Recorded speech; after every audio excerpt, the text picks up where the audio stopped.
Welcome to the Sko Show, your Buffaloes podcast from Mile High Sports. I'm Shawn Drotar. That's Payton Kraft. Payton, a big win here for the Buffs. They get the record back to 2-2. They knock off Wyoming at home, 37-20 in a game that in many ways just wasn't that close. But maybe the most important thing of the game is the fact that it looks like after 3 weeks of unsettled situations at quarterback, maybe they finally got it settled down for a while. Yeah, I was excited. Salter finally looked like he is the starting quarterback for the Buffs, which is exciting. No more quarterback controversy. At least we hope so as we head into this BYU game this week. But it was good to see him. He seems like he was settled in. Offense was clicking. Again, he had 3 touchdown passes, a touchdown run. So I was excited. He looks like he actually knew what he was doing. 304 yards. Again, 11 rushes, 86 yards. So it was a good game for him, especially as kind of the first true game besides that first Georgia Tech game as the starter. Yeah, and this one in particular looked way better. And I think we'll talk more about this and why it matters for the Buffaloes, not only in the short term, but in the longer term as well. Want to thank our friends at Peckish, of course. You see them in the lower corner. There's a reason that we keep it there throughout the whole show because they're the reason that we do it. So there are 2 locations, if you're not familiar, of just the one on the hill. Well, we'll start there, of course. Over on the hill, they have now a new location, just really steps away from the original one, but this time 3 times bigger and expanded pizza menu, all sorts of specials going on. And then when you take a look at the opportunity to catch a game, if you can't be in Folsom Field, Peckish is as good as it gets. TV's everywhere. And what goes better with football than wings, beer, and pizza? Not a lot. So if you're thinking, well, but I can't be in Boulder, that's okay. You can check it out right there in the Denver Tech Center, right near the Bellevue station, just off of 25 and Bellevue. And all the same things, the expanded pizza menu, all the terrific, the wings, all the sauces, everything you love about Peckish, everything the Buffs love about Peckish, by the way. It is one of the preferred dining partners of CU Athletics, but you can check it out. And lunch specials, by the way, for $10. That's hard to do nowadays in the weekdays down in the Tech Center. So make sure you check it out as well. But Salter with almost 400 combined yards, as you pointed out, Payton. We saw that graphic there, almost 390 all told, given on the ground and through the air. 4 touchdowns. Look, I'm not going to make the direct comparison because that would be silly. At the same time, you go look at Buffalo's quarterbacks throughout their history that had 400 combined yards and 4 touchdowns in a game. It's not a lot of them. Shedeur Sanders didn't even do that all that often. So that was a really, really impressive game by Kaidon Salter. The Buffaloes, again, get a lot done on the ground, almost 200 yards rushing on the ground, 190 yards, 2 touchdowns on the ground. The running game is a lot better. Not only is it better on a yards per carry basis, it's just better on a volume, on a commitment to the run. And before we can get into what Salter did in the passing game, I think we have to talk about the running game. It makes things so much easier when you can set up play action, when some of the scrambles and rollouts work out, when you can have a fake handoff, when you realize that you can hand things, in between the tackles and still get something done. For the Buffaloes, the performance is better. The most important part seems to be the commitment to the run. Right. And like we've said multiple times before, when you have a run game, you're able to waste clock. You're able to run that clock. And we saw that because Buffs were able to get Wyoming off the field and then waste that clock, get that lead early. The lead didn't stay as high as we wanted to throughout the second half, which we will touch on a little bit. But it's always good when you're not putting all the pressure on the quarterback. And that's kind of when you had those 3 quarterbacks rotating in and out, you never really knew, could we even establish run game? Because you wanted to establish different quarterbacks. And now that you have the one, Kaidon Salter, it was able to kind of, you saw more of a flow, I guess. You saw a little bit of rushing, passing. It was just an overall a good, complete game. You weren't kind of questioning one or the other. Yeah, 31 carries for the Buffs, 28 pass attempts, 18 completions for Salter. You get a lot of balance. And the point you make is really good there, Payton, because I think lost in the shuffle of the idea of this quarterback trying to figure out what you were going to do at the position is that you're right. if you're moving through quarterbacks, if you're rotating them in and out and trying them over again, you know the other team understands that you're not going to run because you're trying to figure out who your quarterback is. Uh-huh. And that's really not something a lot of people have brought up, that the fact that, yeah, you kind of tip your hand offensively even before the game starts when you know that you're dealing with a quarterback controversy, because of course you're going to pass more often. You've got to see who can do the job. And in this case, obviously Salter led the team in the running with the long gains, but that they got good performances. Michael Welch looked good. Dallin Hayden back in the lineup just for a couple of carries there, but still getting 5 per. To Kalen Taylor getting a few more carries, not as effective on the ground, but as a change of pace guy, some value there. Simeon Price with only 2 carries in this game, but one of those does go for a touchdown. So for the Bucs, the running game is a big part of it. And obviously when you look at Kaidon Salter, his running is going to be part of it. This is where I feel like, boy, I'll tell you what, it has been a lot of years, but in the pros and in college, where I have picked on Pat Shurmur, who I admittedly do not think is an elite play caller, whether it's pro or college. And one of the complaints that I had about what Shurmur had done with Kaidon Salter, as a guy that has not dealt with a lot of dual threat quarterbacks, is the fact that it felt to me as if Shurmur was almost coaching some of the athleticism out of Salter. You could see him running through the checkbox in his mind. He's like, oh, okay, got to do this first, then this, then this, then this, right? And he's got a checklist he's running through his head. And as a result, he just can't really just play free and loose. In this game, it kind of let Kaidon Salter be Kaidon Salter. And some a little more experience in the Big 12, experience playing with Folsom, experience playing with his teammates, and the fact I don't think he was given so many detailed responsibilities. Just cut it loose and go play. He looked like a different quarterback. He looked like the guy you saw at Liberty, except in this time he was doing it in the Big 12. And that's obviously a great sign. We'll see if it can continue. But I will go as far as to say that this game was as good an offensive plan that I have seen Pat Shurmur have. I'm not exaggerating. 5 to 10 years. Yeah, I completely agree. Like we said, you had those 3 quarterbacks, and Kaidon Salter is a dual threat quarterback. He's best, like at Liberty, when he has the option to run or pass the ball. And we saw it. He had the 35-yard rushing touchdown late in the game to kind of help seal that win a little bit. But I think that you didn't get that with Ryan Staub. You get that with Julian Lewis, who we really have yet to see. But with Kaidon Salter, one, it helps when they're playing these higher teams as we get farther into this schedule.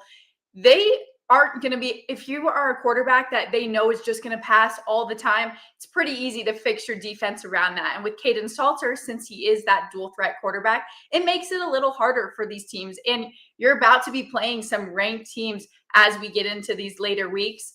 I think it's good that Pat Shurmur is kind of coming around to letting Kaidon Salter just be him, be able to run it. As you see here, playing number 25 BYU this week, then you go number 24 TCU, number 14 Iowa State. Ooh. It is a hard schedule. But when you have the ability for a defense to have to prepare for a quarterback that they don't know exactly what he's able to do, it's kind of like in the NFL. When you have a quarterback that can both run and pass, it's a lot harder to win those games. Yeah, you and I talked about this last week too. It was so important to get this quarterback situation settled prior to this next run of games, because look who you're playing. You have, 3 ranked teams in a row that they're good, they're dangerous, and then there was a lot to like about what we saw with Salter. We talked about Michael Welch. That performance good too. This game, as you pointed out in the second half, closer than it needed to be. As a matter of fact, Wyoming outscored the Buffs 17-16, but it was that flurry at the end of the second. The game was 0-0 after one quarter. A little surprising in a game where 57 points got scored. But even then, it didn't feel like the Buffs were in a lot of danger. It felt like they just could not quite get all the traction they had needed. And this is not really denigrating Wyoming, which falls to 2-2 at the last. And as Coach Deion Sanders said after the game, they came to play. They were prepared. They were tough. Wyoming didn't shy away from the challenge. They just simply didn't have the top end playmakers the Buffs had. And so when the Buffs were able to take advantage of that offensively, it changed the game. Some of the things they want to look at, Michael Welch had a really long carry. It looked like it was going to be a touchdown, but he got tracked down from behind. That happens. The problem is when you also fumble it when you're getting tracked down from behind. That happened as well. And maybe this game would have been put out of hand a little bit quicker than that, but that's one of those live and learn moments. And as we've talked about, those lessons are always cheaper when they come with a win. But you had a great performance from Amarion Miller, 6 catches, 88 yards, obviously. Another connection, the connection that Salter has with Sincere Brown is pretty exciting. Joseph Williams with the touchdown in that game, 1 for 47 yards. And then Sincere again, 1 for 68 and a touchdown. Salter barely missed Sincere Brown for what would have been a second one that would have been even easier than the first. Overthrew him just a bit. One of the things about Salter, too, when you actually watch him, you realize maybe a running quarterback, but the arm strength is not lacking. He's more prone to overthrows than he is underthrows. But the play to Brown, I think, is maybe the one where you look at it and say, that's the quarterback that you can go forward with. Rolls out a little bit, tries to create. Literally, you can see him as he gets toward the right sideline, catches eyes with Brown, and starts pointing him downfield. Tells him, go, go. Brown sees it, just bolts. And now we know about Salter's arm strength. Salter puts it right over, drops it right in the basket, and Sincere Brown is off to the races. That play, more than any of the ones on offense all year, that stands out to me and says that is the kind of thing that the Buffaloes can go from being an offense that is just trying to move the ball here and there to be able to get some big chunks if they allow that sort of thing. If the chemistry with the receivers continues to build. I'd still love to see them work some tight end play into it, but one thing at a time. You had to get this win. You got this win. And for most of the game, they weren't really challenged. Right. And you touched on it right there, Shawn, chemistry, right? This is really the first game besides the very first game CU played that Salter was the quarterback the whole time, and that chemistry comes with playing more games. Now you have your starting quarterback. You get to practice more with him. So that chemistry, those overthrows, those will be built, and hopefully we get some more tight end action in there. But for me, it's the first game. Hopefully BYU, you keep building that chemistry up, and we'll see more plays connect, more long, big chunk plays kind of get made.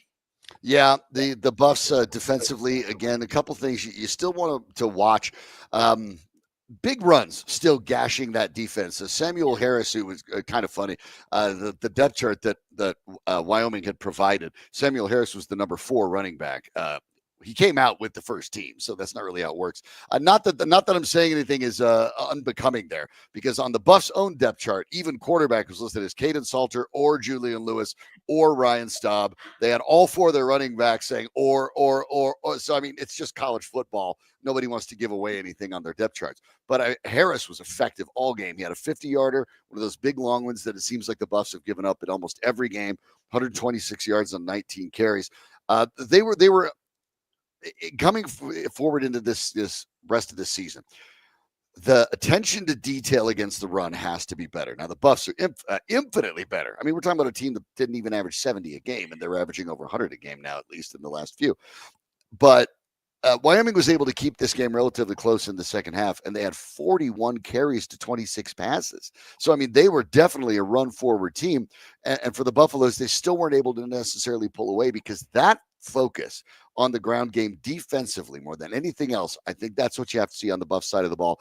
Lock the ground game down. If you get beat through the air, you don't love it. You don't want to get beat in any particular way. But the reason that the Buffs, it's been so important for their commitment to the run, it works the opposite way, right? If you're the Buffs and you can't stop the other team from running, then they're able to do all of that stuff to you. Set up their play action, control the clock, wear out your defense. All of those things come into play. So for the Buffaloes, my biggest concern going forward, don't let these other teams be able to smoke you on the ground. You have to be able to get them off, and especially in the early downs, first and second down, you can't let them get 6-7 yards on the first or second down carries. Right. And Coach Pride even said after the game that he loved how they played the game. He didn't like how that game ended because of these big plays, these big runs that got brought on in the second half.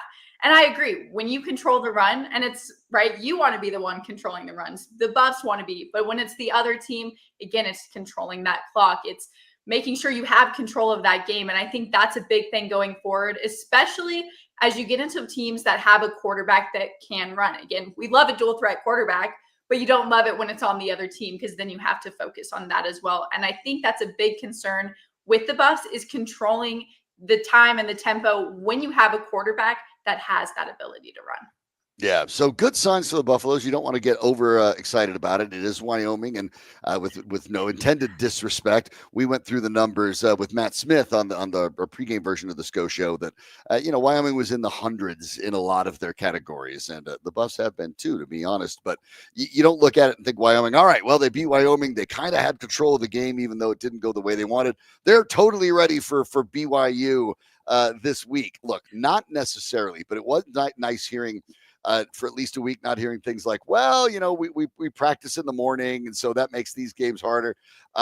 It was the kind of performance for the Buffs that I think gives you a little bit more confidence about their ability to continue to go through the rest of the schedule and make things interesting. But the start is not what they hoped for. They are still kind of behind the 8 ball when it comes to the remainder of this schedule and getting to a bowl. And obviously, when you look at those next 4 games, 3 of them against ranked opponents, it is going to be hard. You're going to have to steal one of those first 3 to just go 3-4 in the first 7 games. You can't get swept in there and find yourself get buried. So for the Buffs, enjoy the game, celebrate, but that one's over. Time to get ready for BYU. At least they will have them in Folsom. It'll be that really late start again. So for the Buffs, at least, the schedule remains the same. Everything you did last week, do it again this week. Yeah, and you got Ralphie back, which was exciting. Finally, he got to run. So we had to mention that. So the energy was there, family weekend last weekend. But they're going into this game playing a #1 defense in the Big 12. So it's not going to be an easy win. Obviously, we'll take the win against Wyoming, but it was Wyoming. And now you're getting into these harder schedules. You just have to lock down, right? It's the same schedule, same time, same place. So I think the Buffs are ready, and I'm glad this quarterback. I mean, we've been talking about the quarterback issue for forever, right? It feels like. So I'm glad that's finally figured itself out. And now I want to see kind of some more defensive plays and them step up in a way. Yeah, and you want to see another performance from the offense. You want to see it continue to grow. But we talk about the importance for Salter, and it's important for Salter. It's important for the Buffs to have stability. But it's also important for the future because it means that the plan for Julian Lewis, as I've tried to explain people the best, allegory here is Arch Manning last year in Texas behind Quinn Ewers. The idea that, you're going to have to be behind this more veteran guy. We believe that down the road, you're going to be better than him, but you're not today. And so that now can go back into plans because the idea with Staub there, all of a sudden your third stringer, may start. What does that mean for Julian Lewis? I don't think Julian Lewis is unfamiliar with what's going on, and the plan wouldn't be a huge shock that he understood it. But at the same time, when you start seeing someone besides Salter get ahead of you, you wonder. This allows the Buffs and Julian Lewis to be able to stay on the same page, that Julian Lewis will take the job when he's ready to take the job, whether that's at some point this year or whether that's in 2026. But you no longer have to rush it. He doesn't have to be drinking from the fire hose to try to learn everything you have to learn and get yourself up to speed when he, just turning 18. So that's an awful lot in your first college year period, let alone having to take over this offense. So now the opportunity there gets settled for the Buffaloes, not only for Salter, but it means the plan for Julian Lewis goes back to being the plan. And more than anything else, for the next couple years of Colorado Buffs football, that might be the most important thing to keep an eye on, even more than the result of this season.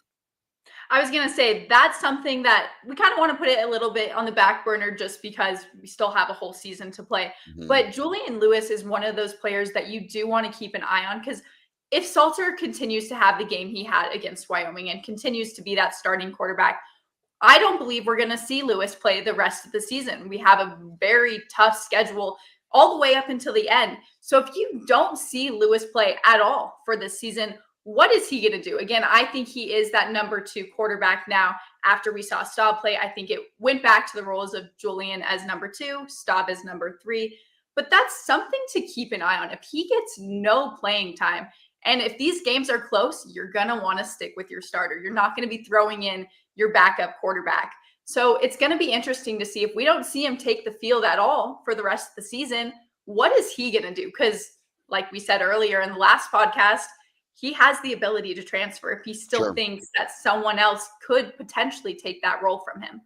I think that's so much less of a risk, though, I'm not condemning Ryan Staub, but just the setup being the way it is so much less of a risk because the original plan, even when you brought in Julian Lewis, was understanding that, look, we're going to have, it's your show when you're ready. But we have this guy that's going to he has 1 year of eligibility left. He's put up really good numbers other places. He cannot come back next year. So the job is yours unless for some reason we get into next year's spring ball and maybe Julian Lewis can't hold Ryan Staub off. Well, if that's the case, that's okay. It's perfectly fine for the Buffs next spring to open that competition again and say, look, we assume Julian is going to be our guy, but he's got to earn it. And if he can't beat Ryan Staub out for the job next spring, you can live with that. But at least with the plan being, Salter for 1 year, then we're giving you the keys to the car. That plan is now back in order. And that part is really important for the Buffaloes. They still have to get better. But yeah, that was a get right game. And you needed to get right, and you got right. So not everything's the way you wanted, but things feel a lot better at 2-2 than they would have at 1-3. And now they have an opportunity to make a statement against a BYU team in a game in which, they are not going to be favored, but they might be able to pleasantly surprise. Want to remind you again, if you haven't had a chance to check out Peckish, make sure you check out any of Peckish's 2 locations. The new one in Boulder. If you've been in Boulder, of course, you're fully aware of Peckish and everything that you can get there, the pizza, the wings, all of the TVs. It's always been a great place, but now they're in a new spot. So if you haven't been up this season, you haven't had a chance to see it. We'll be back up there a couple times this year as well to do the show from Peckish, but it is it's tremendous. 3 times the size, equally conveniently located right on the hill. If you're thinking about pregame, go grab some wings, go get yourself a bite, then walk down to Folsom Field. If you don't have a ticket, just stay there, watch a whole bunch of the TVs and enjoy the space with all your friends. And when you're down at the Denver Tech Center, right at I-25 in Bellevue, check out Peckish right there. You can see the address there, the menu and more at peckishco.com. All of the wings, the pizzas. And by the way, I had a chance to talk with Byron about that, and his terrific team out of Peckish. Their pizza recipe, by the way, is from scratch. They did not hire a pizza chef. They hired a baker, and the baker came up with his own pizza recipe. So when you're getting those pizzas there, you get them in one place, just a Peckish. Even so, you're thinking about the wings, don't sleep on the pizzas. They're fantastic. You get the lunch specials down in the Tech Center, and of course, all of the terrific sauces that you can toss those wings into, boned in or boneless. Yes, I know boneless is primarily chicken nuggets, but sometimes you just want to eat the whole thing. I know I do. I want to Cookie Monster the whole plate of hot wings, and I don't want to have to worry about, worrying about picking it to shreds. So make sure you check out Peckish for all the latest preferred dining partner of the Buffs. We're so happy to have them sponsor the program. But let's stick with the really happy part. Ralphie 7 makes her debut, 1-year-old, 700 pounds, which, that's a very tiny buffalo, actually, as it turns out. But this one was not, like Ralphie 6, disinclined to run, bursts out of the gate, gets past the 50, dragging handlers. That's what I want to see. I don't want to see anybody get hurt, but a good Ralphie run ends with at least one of the handlers like sliding across the turf. Yeah. No, I agree. This one does not have an indifference to running, which is great. Right. You don't want a buffalo. Indifference. That was the term. Right. Yeah. The indifference. Came out with this one wants to run. So I was happy to see Ralphie back. That's part of the CU tradition. So yeah, it's sad not having him there for a while. Yeah, it was. And getting Ralphie back was fun. She came back out, ran in the second half as well, right after halftime. A new a shout out video voiced by Trey Parker, South Park, drawing Eric Cartman out there fully in CU garb as your hype video for Ralphie coming out. So if that's why South Park, missed a week last week, totally understandable. Worth it. Absolutely worth it. So that's obviously a good sign as well. We'll find out what the Buffs do. It is going to be a really, really big game. It's going to be a hard one. It would be a surprise if they won. Mm-hmm. But that's not the way you have to look at it as the players, as Coach Prime. You look at it and say, guys, this is our opportunity to go out there after a wobbly start and make a statement that even though Travis Hunter and Shadur are gone, we're not going anywhere. And that's the approach the Buffs have to take. I suspect they will actually redouble their efforts and get on that, but we'll have to see what it looks like on Friday, of course. And when we get ready for that game on pardon me, on Saturday night, we'll have the watch party there. And if you haven't had a chance to meet Payton and come out to one of our watch parties, well, you're missing out. Yeah, number 38, that's the place to be. It's supposed to be a gorgeous Saturday, unlike today, which is super rainy, but there's a huge patio, great food, great drinks. Come down, watch the Buffs game. They have the sound all around the entire bar. So definitely the place to be, and we'll have some really fun giveaways and prizes that you can win. Yep. So if you can't beat either of the Peckishes, you want to be right there at number 38 in Rhino and check out the game. You can meet Payton and our crew there as well. I'm indisposed. Obviously, I have a job on that Saturday night, so I won't be able to be there. But Payton can be there with the rest of the Mile High Sports crew. We'll put together a fun party for you as well, and looking forward to it. Payton, as always, appreciate the time. Looking forward to getting back at this again. And boy, what a difference a week makes, right? Oh, yeah. It's so great. I'm excited. Ralphie's back. Buffs seem like they're back in action, and maybe we'll see an upset this week. Fingers Yeah, crossed. that's the trick. Opportunity to make a statement. You know that Coach Prime Exactly. makes a statement. You got Coach Prime. You got the Buffs in prime time. Let's go ahead and make something happen. So for Peyton Kraft, I'm Shawn Drotar. For all of us at Mile High Sports, thanks for watching the Sko Show. Sko Buffs. Go Buffs.